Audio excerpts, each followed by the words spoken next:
الحمد لله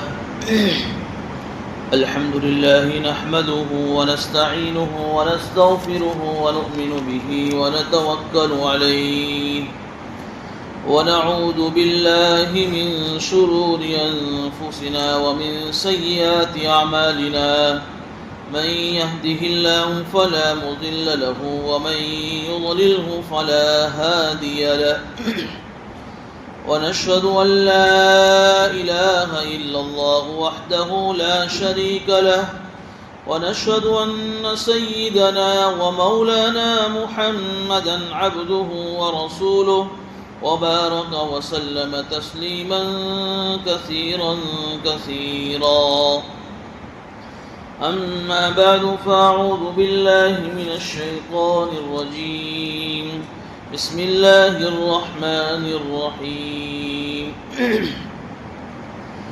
ومثل الذين كفروا كمثل الذي ينعق بما لا يسمع إلا دعاء ونداء صم بكم عمي فهم لا يعقلون يا أيها الذين آمنوا كلوا من طيبات ما رزقناكم واشكروا لله إن كنتم إياه تعبدون صدق الله العظيم.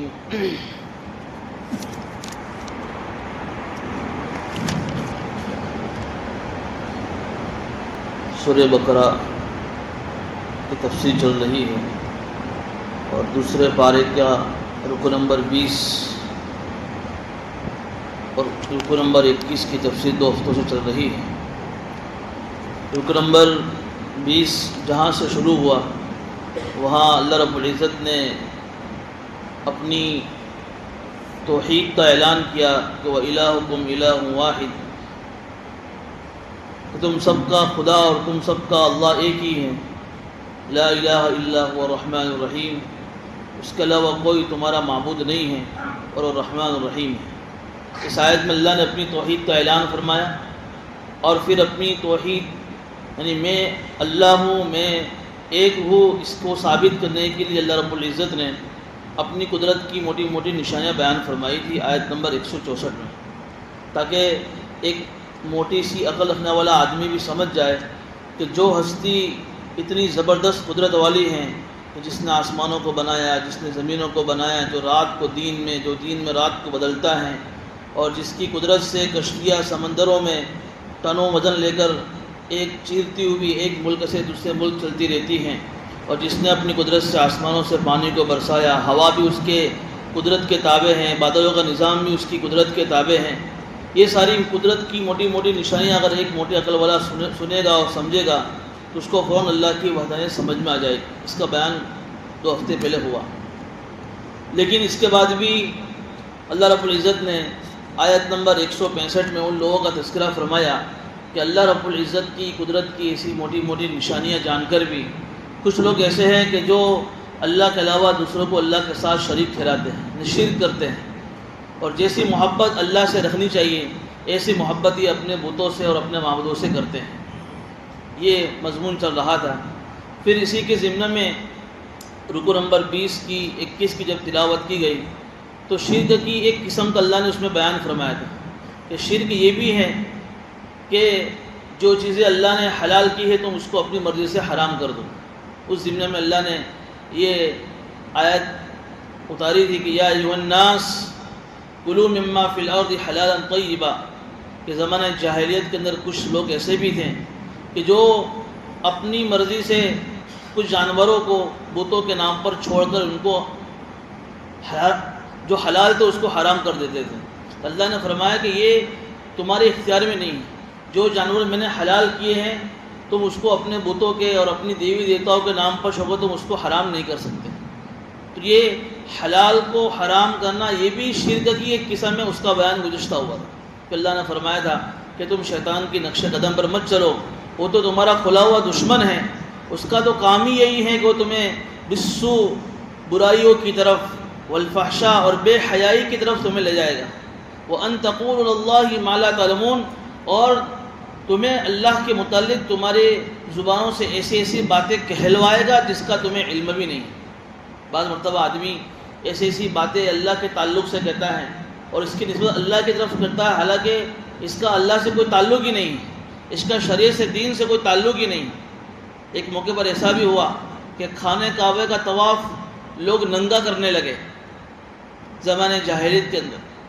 تو شیطان نے ان کے دل میں کیا بات ڈالی، ارے جو کپڑے تم نے پہنے ہیں اور جن کپڑوں کو پہن کر تم نے اللہ کی نافرمانی کی ہے، کیا تم ان کپڑوں کے ساتھ اللہ کے گھر کا طواف کرو گے؟ دیکھیے، وَأَن تَقُولُوا عَلَى اللَّهِ، کہ شیطان کا کام کیا ہے کہ تمہارے دل میں کبھی کبھی ایسی باتیں ڈالے گا جس کا تمہیں بھی علم نہیں ہے کہ واقعی وہ دین ہے کہ نہیں، وہ شریعت ہے کہ نہیں، وہ باتیں اللہ اس کے رسول نے کہی یا نہیں کہی، اور تم اس کو دین سمجھ کر کرو گے. تو شیطان نے پٹی پڑھائی تو کیا ہوا، لوگ ننگا طواف کرنے لگے، اپنے بدن کو کھول دیا، کپڑے اتار دیے کہ نہیں، ہم اتنے مجرم ہیں، ہم اس لائق نہیں کہ ہم ان کپڑوں کے ساتھ طواف کریں. تو یہ فرمایا شیطان کی اللہ نے کہ جو اپنی ٹیم تیار کر رہا ہے، جو خود تو جہنم میں جائے گا اور تمہیں بھی برائیوں کی طرف اور بے حیائی کی طرف لے جا کر تمہیں بھی جہنم میں دھکیلے گا. اس لیے آگے اللہ نے ایک بات اور کہی، وَإِذَا قِيلَ لَهُمُ اتَّبِعُوا، یہ جو کافر ہے، جو مشرک ہے، ان کے سامنے جب حضور اکرم صلی اللہ علیہ وسلم جب قرآن نازل ہوتا تھا اور قرآن کے اندر احکامات جب نازل ہوتے تھے تو اللہ کے نبی صلی اللہ علیہ وسلم ان کو بتاتے تھے کہ بھئی تم اپنے باپ دادا کو دیکھ کر جو اپنی زندگی اور اپنی جو لائف جی رہے ہوں اور ایسی ایسی چیزیں تمہاری زندگیوں میں داخل ہو گئی ہیں، جو رسم و رواج کہہ لیجیے، جو خرافات کہہ لیجیے، تو اللہ کے نبی صلی اللہ علیہ وسلم پر اللہ نے آیت نازل فرمائی کہ ان سے جب یہ بات کہی جاتی کہ ما انزل اللہ نے جو قرآن تمہارے اوپر نازل فرمایا ہے تم اس کی پیروی کرو. اب تک چلو تم زمانے جاہلیت میں تھے، تمہارے پاس کوئی نالج نہیں تھا، کوئی علم نہیں تھا، شریعت نہیں تھی، قرآن نہیں تھا، تمہارے پاس یہ کہنے کا حق تھا کہ بھئی ہمیں کچھ معلوم نہیں ہے. اب تو تمہارے پاس ایک نبی آیا ہے اور نبی کے اوپر اللہ کی طرف سے وحی آ رہی ہے اور اس کو تم کو اللہ نے یہ کہا کہ اس وحی کا تم اتباع کرو، اس کو تم فالو کرو، اس کی باتوں پر عمل کرو.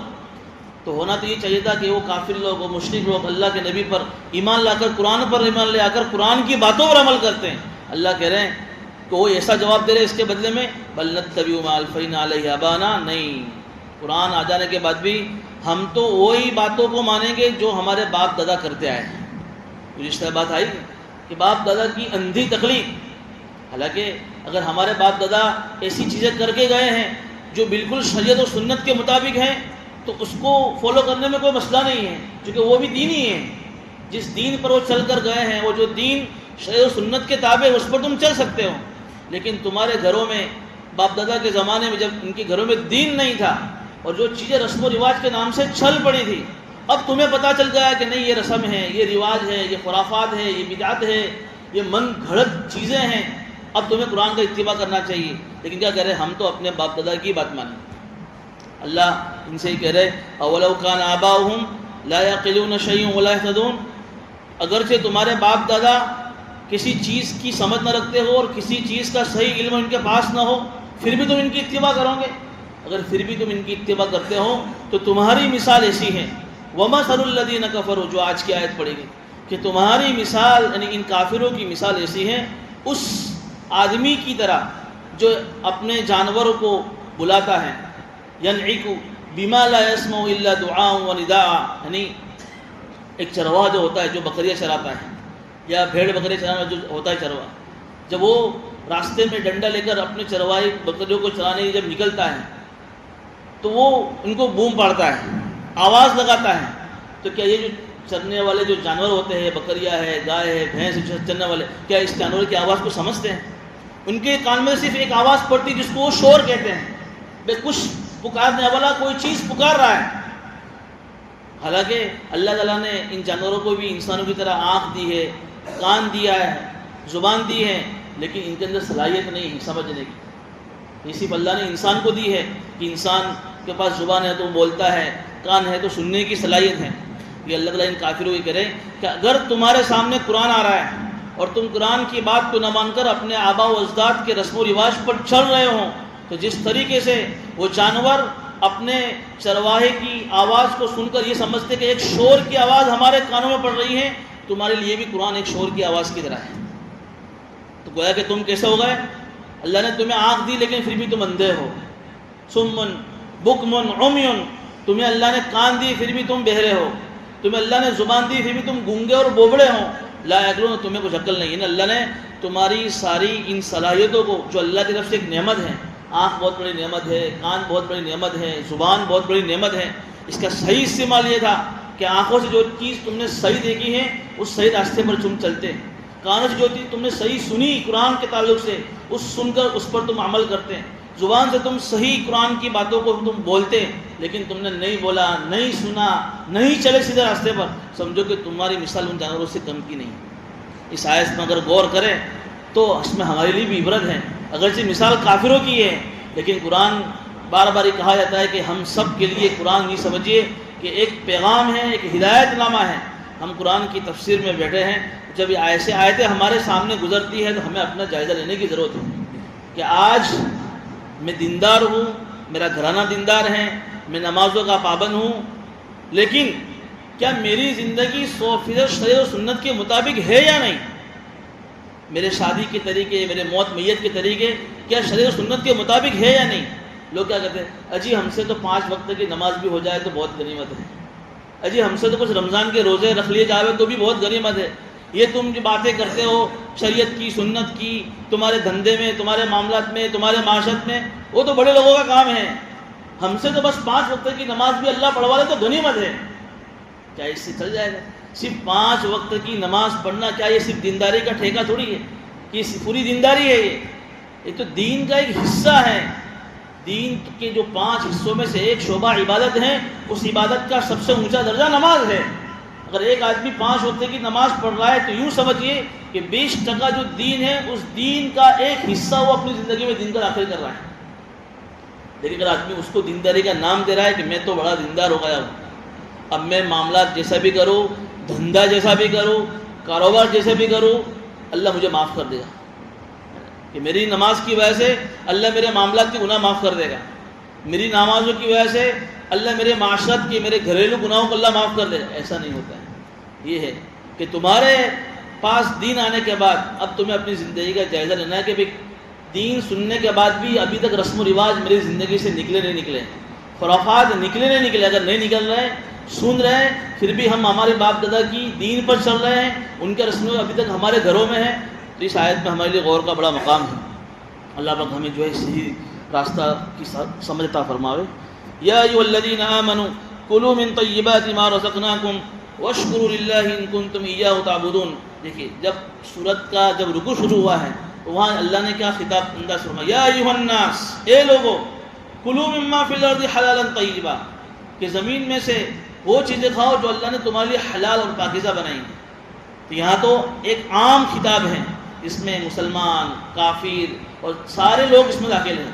یہاں الگ سے ایمان والے کو پھر سے اللہ کہہ رہا ہے یا ایھا الذین آمنوا، وہاں یا ایھا الناس ہے، یا پھر سے یا ایھا الذین آمنوا، الگ سے اسپیشل ہمارے لیے اللہ قرآن میں یہ آیت کو نازل فرما رہا ہے کہ ایمان والے تمہیں تو خاص اس کا اہتمام کرنا ہے کہ تمہیں تو حلال اور پاکیزہ غذا کا اہتمام کرنا چاہیے۔ ویسے تو انسان کی فطرت میں اللہ نے یہ چیز رکھی ہو، انسان چاہے مسلمان ہو کہ نان مسلم ہو، اس کو حلال ہی کھانا چاہیے، اس کو پاک چیز ہی کھانی چاہیے، لیکن ایک ایمان والے کے لیے تو اس سے بھی زیادہ اہم یہ ہے کہ اس کو اللہ نے جو حلال کاروبار کرنے کا جو طریقہ اس کو دیا ہے اس حلال طریقے سے اس کو کمانا چاہیے، اور حلال روزی اس کے پیٹ میں جانی چاہیے۔ جیسے گزشتہ دو لفظ آئے تھے حلال اور پاکیزہ۔ حلال کا مطلب یہ ہے کہ جو جو طریقے شریعت نے ہمیں کاروبار کرنے کے حلال دیے ہیں، یا جو جو چیزیں کھانے کی ہمارے لیے شریعت نے حلال بتائی ہیں، وہ ساری چیزیں تو حلال ہوگی، لیکن ساتھ میں ایک شرط کیا ہے، پاکیزہ نہیں، وہ ساری چیزیں پاک بھی ہو۔ ایک ایگزامپل میں نے دیا کہ ہم نے دکان سے یا کسی آدمی سے کوئی چیز لی، اس کو ہم ڈیل کہتے ہیں، اس نے بیچی، میں نے خریدی، اس کو بے بولتے ہیں، ڈیل بولتے ہیں، جائز ہے، حلال تو ہوا، لیکن ہمیں معلوم ہے کہ جو چیز میں کسی اور سے خرید رہا ہوں وہ چوری کی ہے۔ وہ آدمی ایسی جگہ سے لاتا ہے چوری کا مال اور پھر سستے بھاؤ میں بیچتا ہے، ہمیں معلوم ہے، پھر بھی ہم خرید رہے ہیں، تو حلال تو ہے کہ ڈیل ہو رہی ہے، لین دین ہو رہا ہے، لیکن پاکیزہ نہیں ہے، اس لیے کہ جب وہ چوری کا مال ہے وہ چاہے آگے سے خرید کے لے گا، وہ اس کا مالک ہے نہیں، جب وہ اس کا مالک نہیں تو ان کو بیچ کیسے سکتا ہے؟ تم خرید کیسے سکتے ہو؟ اب تم اس کا استعمال نہیں کر سکتے. کوئی کہ بھائی میں نے تو پیسوں سے خریدی ہے، حلال ہے لیکن پاکیزہ نہیں. دو چیزیں ضروری ہے، حلال بھی ہو اور پاکیزہ بھی ہو. پاکیزہ نہیں ظاہری اعتبار سے بھی پاک کہ اس پر کوئی گندگی نہ ہو، کوئی ناپاک چیز نہ ہو. باطنی اعتبار سے بھی کوئی خبث اور کوئی ناپاکی اس کے اندر نہیں آنی چاہیے. یہ بڑی اہم کرنے کی چیز. آج لوگ سمجھتے ہیں کہ بھائی حلال ہے نا، حلال کے ساتھ پاک بھی ہونا چاہیے. اس لیے یہاں اللہ نے پھر سے ایمان والوں کا کلوا من طیبات ما رزقناکم، جو ہم نے تمہیں دیا اس کی پاکیزہ چیزوں کو تم کھاؤ.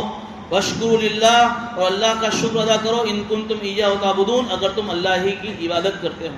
اس لیے حلال پاکیزہ روزی کا خوب اہتمام کرنا چاہیے. قرآن کریم میں ایک جگہ پر جہاں اللہ نے نبیوں کو خطاب فرمایا ہے، وہاں اللہ نے ایک چیز یہ بھی فرمائی، یا ایھا الرسل، یہاں یا ایھا الذین آمنوا ہے، اوپر یا ایھا الناس ہے. ایک آیت میں اللہ فرما رہے رسولوں سے، یا ایھا الرسل، اے تمام رسولوں، کلوا من طیبات واعملوا صالحا. ایسا نہیں کہ نبی کے لیے کوئی بھی چیز کھانا نہیں، نبی تم سے بھی یہ حکم ہے کہ تم بھی پاکیزہ چیز کھاؤ. آگے اللہ فرما رہے اور تم نیک عمل کرو. علماء نے لکھا ہے کہ جس کی زندگی میں، جس کی روزی میں، جس کے گھر میں یا جس کے پاس حلال چیز اگر آتی ہیں، اس حلال کا نتیجہ جو ہوگا تو اس کو اللہ تعالیٰ نیک عمل کی توفیق دیں گے. اگر اس کے کاروبار میں حرام آ رہا ہے تو حرام کا نتیجہ جو ہوگا کہ اللہ تعالیٰ اس سے نیک عمل کی توفیق چھین لیں گے. لوگ کہتے ہیں میں بہت چاہتا ہوں نماز پڑھوں لیکن میرے کو توفیق نہیں ملتی ہے، فری ہو، کوئی دھندا بھی نہیں میرا. سمجھو کہ کچھ نہ کچھ گڑبڑی ہے. تیرے پاس کوئی ایسا حرام کا لقمہ تیرے پیٹ میں گیا ہے جس کی وجہ سے اللہ نے تیری عبادت کی توفیق کو چھین لیا ہے. جیسے سال تستری بہت بڑے بزرگ وہ یہی کہتے ہیں کہ حلال کھانے کا اثر یہی ہوتا ہے کہ آدمی کے دل میں نیک کام کرنے کا شوق پیدا ہوتا ہے. میں قرآن کی تلاوت کروں، لاؤ میں نماز پڑھوں، لاؤ میں اچھا کام کروں. سمجھو کہ حلال اس کے پیٹ میں آ رہا ہے اس کے طرف سے.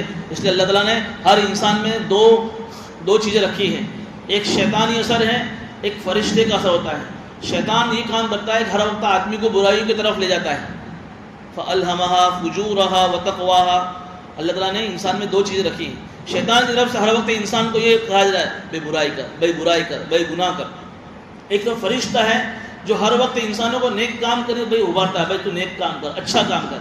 اگر وہ حلال کھاتا ہوگا تو فرشتے کی طرف سے آنے والی جو بات ہے اس کا اثر اس کے دل پر ہوگا اور وہ آدمی نیک کام کرے.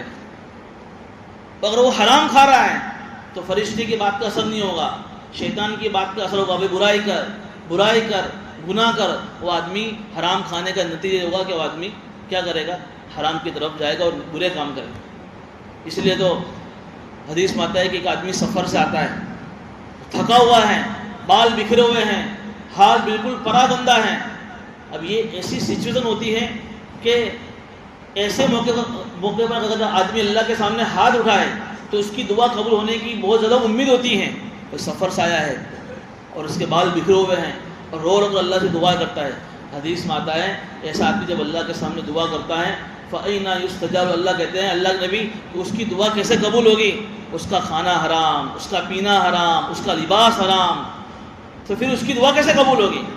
دعا کے سارے قبولیت کے اسباب جمع ہے کہ مسافر بن کر تھک کر آیا ہے اور ایسی سچویشن کہ بالکل پریشان ہیں، بہت مجبور ہیں، لیکن حرام لقمے کی وجہ سے ایک بالش بھی اس کی دعا اللہ کے یہاں دی جاتی ہے، اس کی نماز تک قبول نہیں ہوتی ہے. اس لیے حلال کھانے کا فائدہ کیا ہے؟ عبادت قبول، دعائیں قبول، نیک کام کرنے کی توفیق جو ملے گی اس میں لذت آئے گی. بعض مطلب آدمی قرآن تو پڑھتا ہے لیکن لذت نہیں آتی ہے.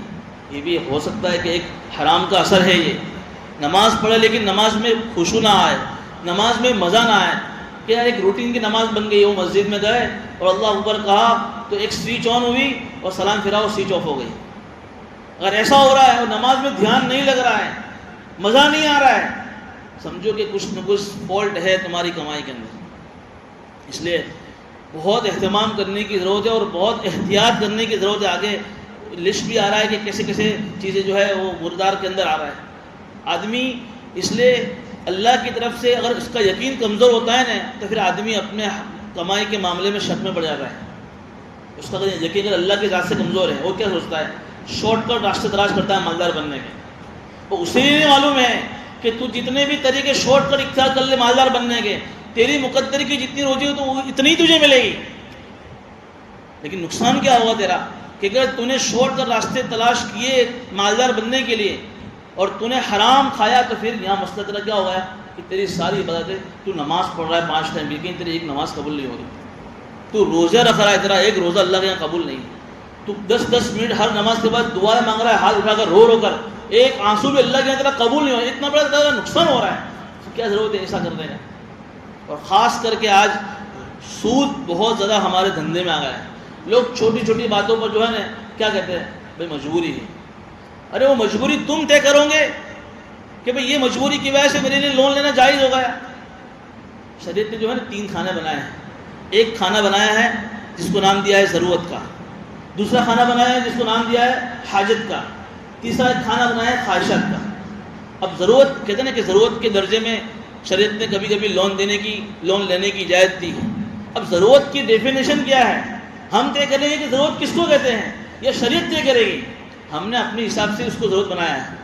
بھائی میرے کو 1 لاکھ روپے دکان میں مال بھرنے واسطے چاہیے اور میرے پاس نہیں ہے، بعد میں تو مجبور ہوں، اس لیے میرے لیے 1 لاکھ روپے کی لون لینا جائز ہے. ارے یہ ضرورت کی ڈیفینیشن نہیں ہے. ضرورت کس کو بولتے ہیں کہ زندگی کی گاڑی اس کے بغیر چلے ہی نہیں. یعنی آدمی کو یہ ہے کہ اگر میں اتنی رقم کسی کے پاس سے نہیں لوں گا، یعنی اگر یہ حرام مال اگر میں نہیں کھایا تو میری جان چلی جائے گی. میں جنگل میں ہے آدمی اور کوئی حلال لقمہ اس کے پاس نہیں، آگے وہ آیت آ رہی ہے. اب اس کو یہ کہ کوئی کھانا حلال بھی نہیں ہے، حرام پڑا ہوا ہے، اگر میں حرام نہیں کھاؤں گا تو میں مر جاؤں گا. تو اس وقت حرام کھانے کی 2 شرطوں کی اجازت آگے آ رہی دی ہے. تو یہ مجبوری ہے، یہ ضرورت ہے. لیکن زندگی کی گاڑی آدمی کی تھوڑی تکلیف کے ساتھ چل سکتی ہے. تھوڑی تکلیف، جیسے بعض لوگ پوچھتے ہیں کہ مولانا گھر کا مکان تو ضرورت ہے نا، اور گھر کے مکان کے تو لون لے سکتے ہیں، اس میں کیا ہے، ضرورت کی چیز ہے نا. تو شریعت یہ کہتی ہے کہ بھائی ایسا تھوڑی ہے کہ تم خود کے مکان میں نہیں رہو گے تو تم مر جاؤ گے. ارے کرائے کے مکان میں رہو گے تو تمہاری ضرورت پوری ہوگی تکلیف کے ساتھ، لیکن ضرورت تو تمہاری پوری ہو جائے گی.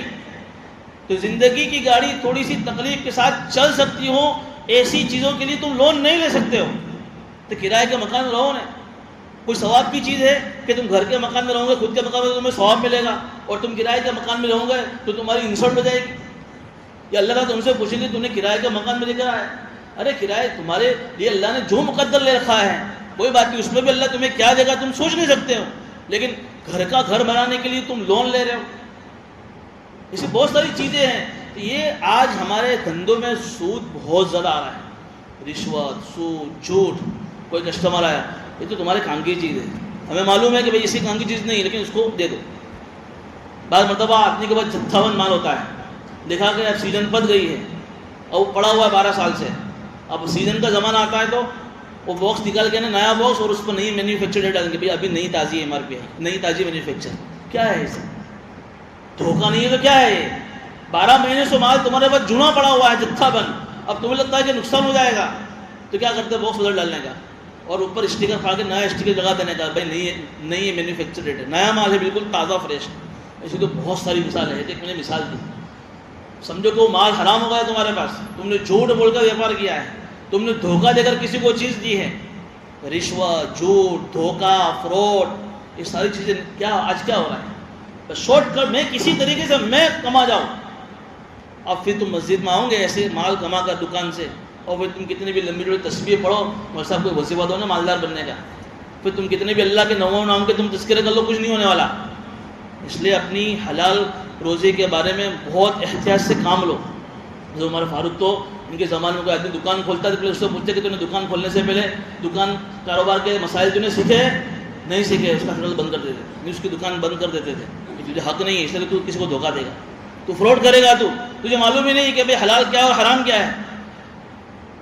تقوی کی بات تو نمبر 2 کی ہے کہ احتیاط اور شک والی چیزیں وہ تو ابھی میں کہہ ہی نہیں رہا ہوں. حرام حلال کی بات ہے کہ جو چیزیں حلال ہیں، جو چیزیں حرام ہیں، حلال کھاؤ، حرام سے بچو، اس کی بات چل رہی ہے ابھی. باقی شک والی چیزیں، مشتبہ مال، اس کی تو بات ہی نہیں ہے، اس کی تو وہ تو بہت آگے کی چیز ہے. تقوی والی بات ہے، جو بڑے بڑے علماء کرام، جو امام ابو حنیفہ اور بڑے صحابہ کی مثالیں ملتی ہیں کہ انہوں نے کیسے کیسے تقوی کے ساتھ جو ہے اپنی زندگی گزاری. ہمیں تو جو چیز ہے حرام، جو بالکل شریعت نے منع کیا ہے، لیکن آدمی کیا سمجھتا ہے، نہیں میری مجبوری ہے تو میں تو کروں گا، تو سمجھو کہ پھر اس کا کوئی مسئلہ حل نہیں ہونے والا. تو یا اللہ تعالیٰ ایمان والوں کہہ رہے یا ایھا الذین آمنوا کلوا من طیبات ما رزقناکم واشکروا للہ ان کنتم، اور اللہ کا شکر ادا کرو اگر تم اللہ ہی کی عبادت کرتے ہو. انما حرم علیکم المیتۃ. اب اس آیت کے اندر آیت نمبر 175 میں اللہ تعالیٰ نے جو ہے پھر سے ایک شرک کی ایک قسم کا بیان فرمایا. یہاں کیا آتا، یہ کافر لوگ حلال چیزوں کو حرام کرتے تھے. یہاں اس آیت میں یہ بیان مسئلہ آیا کہ حرام چیزوں کو لوگ حلال کر دیتے تھے. کچھ چیزیں جو اللہ نے حرام رکھی ہیں وہ اپنی مرضی سے اس کو حلال کر دیتے تھے. اب کچھ جانور ایسے تھے، ایک جانور کا نام لکھا ہے جس کا تذکرہ سورہ میں آیا، بحیرہ. یہ ایک جانور جس کا کان چیرتے تھے لوگ، کان چیر ڈالا، اور کان چیرنے کے بعد یہ لوگ یہ کہتے تھے کہ بھائی اس کا دودھ ہمارے بتوں کے نام پر وقف ہے، کوئی اس کا دودھ نہیں پیے گا. ابھی کون سی بات ہو گئی؟ بھائی بکری حلال ہے اور حلال جانور کا دودھ بھی حلال ہے، پھر تم کیوں اپنی مرضی سے اس کا کان چیرتے ہو اور اس کا دودھ تم اپنے لیے حرام کر دیتے ہو؟ حلال چیز کو حرام کرتے تھے. ایک جانور تھا جس کا نام تھا صائبہ. بت کے نام جو جانور چھوڑ کر اس سے بے فائدہ اٹھانا، نہیں بتوں کے نام پر جو مثال گزشتہ آئی کہ بتوں کے نام پر بہت سے جانور چھوڑ دیتے کہ بھئی یہ ہمارے بتوں کے لیے ہے، ہم اس کا گوشت نہیں کھائیں. تیسرا ایک جانور وسیلہ، جو اٹھنی مسلسل اپنی پریگننسی میں اور اپنی ولادت میں مادہ کوئی جنے، اٹھنی پیدا ہو، بیچ میں کوئی نر اونٹ پیدا نہ ہو اس سے، تو ایسی اٹھنی کے بارے میں ان کا یہ تصور تھا کہ یہ اٹھنی بھی ہم اس سے فائدہ نہیں اٹھا سکتے. ایسی تصورات تھے ان کے. اور نمبر 4 پر حام، ایسا جانور نہ وہ اونٹ جس نے اپنے اونٹنی سے کچھ خاص مقدار میں جفتی کر لی ہو، اب کہ اس اونٹ سے بھی ہم فائدہ نہیں کر سکتے. حالانکہ یہ اونٹ، یہ اونٹنی، یہ ایسے جانور، یہ سب اللہ کی طرف سے حلال ہیں، تم اپنی وجہ سے کیوں اس کو حرام کر رہے ہیں؟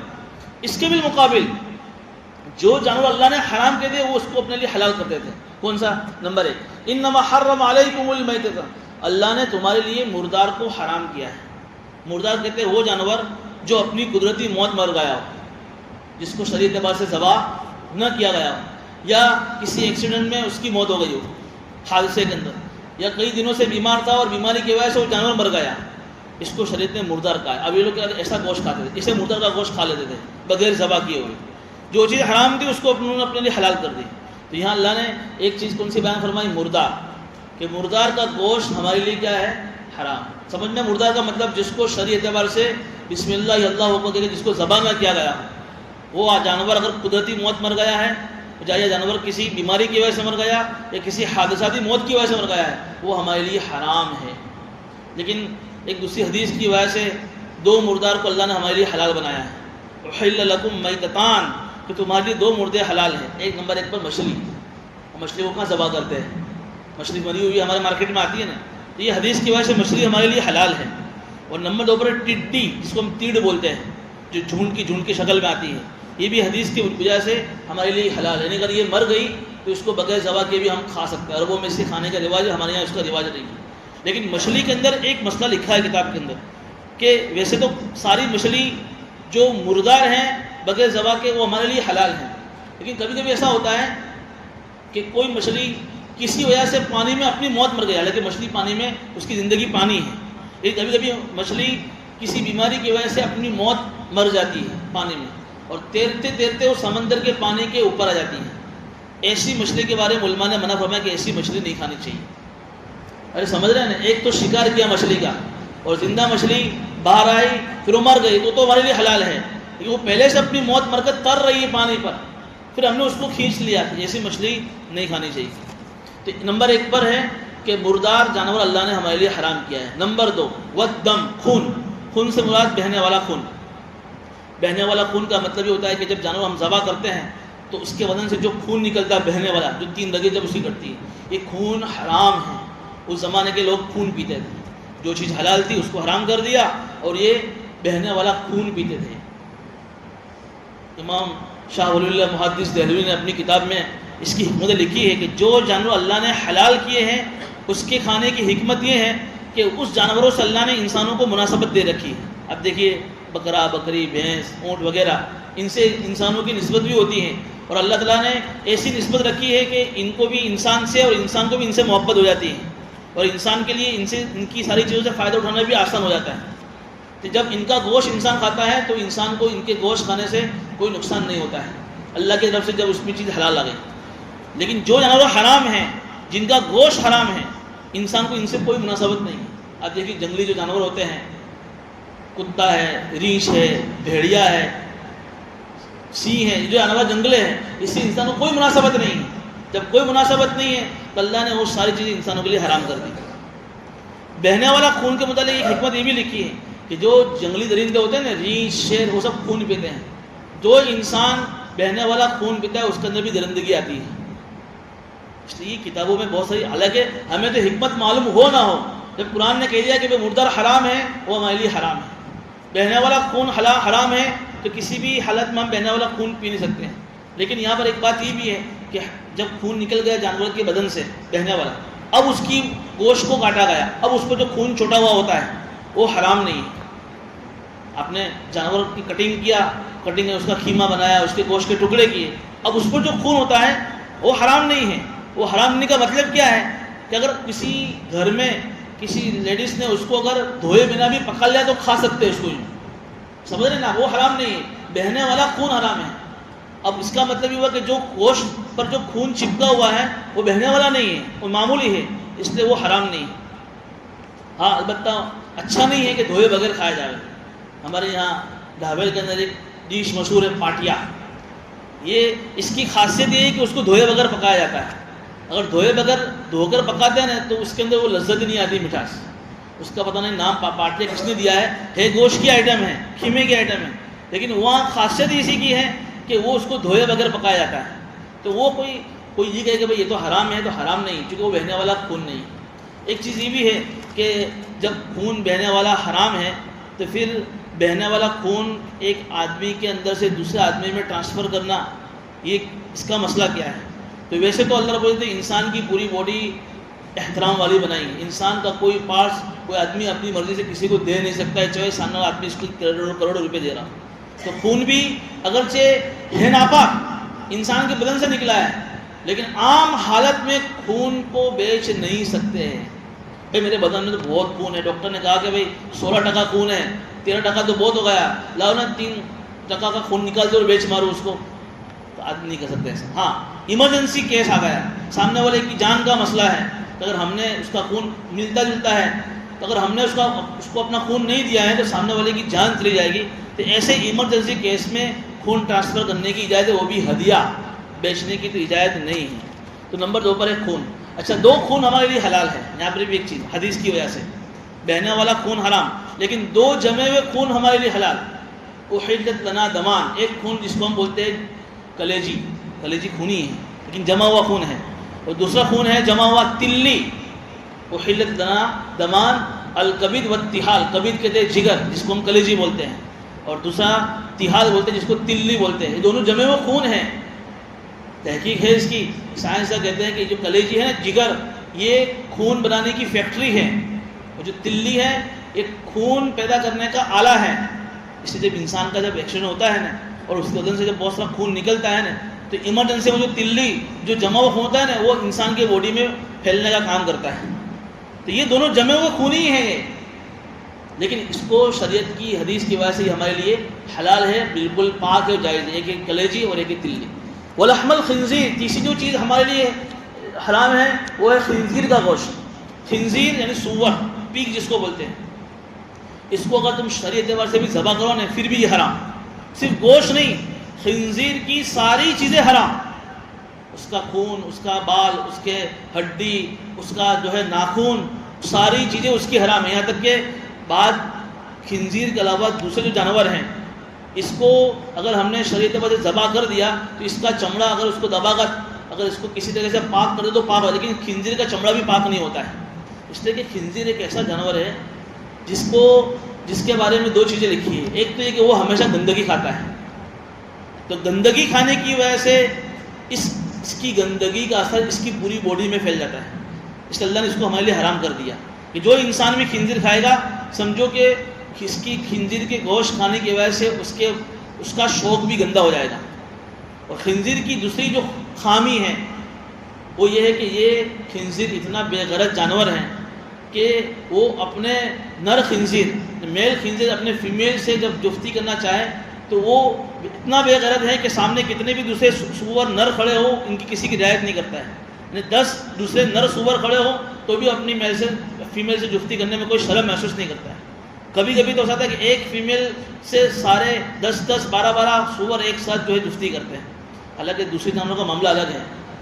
کتابوں میں لکھا ہے کہ خنزیر کے علاوہ اور دوسرے جب جانور اپنی خواہش میل فیمیل سے کرتے ہیں تو جب تک دوسرا کوئی جانور کھڑا ہوتا ہے یا تو اس کو بھگا دیں گے اور اپنی خواہش کو پوری کریں گے، لیکن خنزیر ایسا ہے کہ اس کو کوئی شرم نہیں ہے، کوئی کھڑا ہے کوئی نہیں کھڑا ہے، یہ اتنا بے غیرت ہے۔ اس لیے کتاب ابھی آیا نا کہ جو آدمی خنزیر کا گوشت کھاتا ہے وہ بھی بے غیرت بن جاتا ہے۔